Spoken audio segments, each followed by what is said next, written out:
donner quelques éléments d'information sur les conditions dans lesquelles un des cadres dirigeants de TF1, notre collègue Jean-Pierre Brard l'évoquait dès hier soir, Monsieur Bourreau-Guggenheim, a été licencié par la direction de TF1.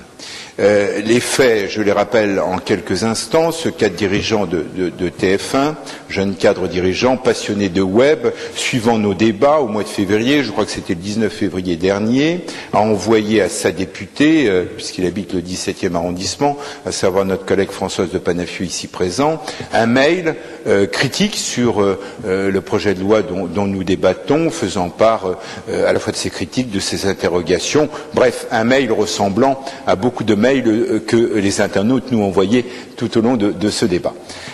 Notre collègue Françoise de Panafieux est ici présente. Je pense qu'elle confirmera les dires de son assistante parlementaire, rapportée par la presse, qui a amené Madame de Panafieux à trouver ce mail intéressant. Par les critiques qu'il formulait et donc à transmettre au cabinet de Madame Albanel ce mail pour pouvoir y répondre avec tous les éléments de fond nécessaires. Donc vous l'avez compris. Ah non, attendez, j'en ai presque terminé, Madame la Présidente, et laissez-moi arriver à ma chute, si j'ose ainsi m'exprimer. Françoise de Panafieux, sans doute, confirmera ou tout du moins n'infirmera pas cette version qui est donnée par la presse. Donc le mail de ce cadre dirigeant de TF1 est arrivé au cabinet de la ministre et malheureusement ce mail a été transmis à la direction de TF1 qui a décidé de licencier ce cadre dirigeant. Je dis cela parce que le problème, ou plutôt la question, n'aurait pas été de même ordre si ce cadre dirigeant de TF1 s'était exprimé publiquement. Les directions de TF1 auraient pu considérer que par une expression publique, il portait atteinte à l'image ou à la stratégie de l'entreprise à laquelle il appartient. Le problème, c'est qu'il a exprimé son opinion dans un mail, c'est-à-dire dans une correspondance privée. Et Dieu sait si nous avons parlé de la correspondance privée hier soir lors de notre débat. Donc, il exprimait une opinion privée. Et jusqu'à présent, il n'existe pas de délit pour une opinion exprimée dans un cadre privé.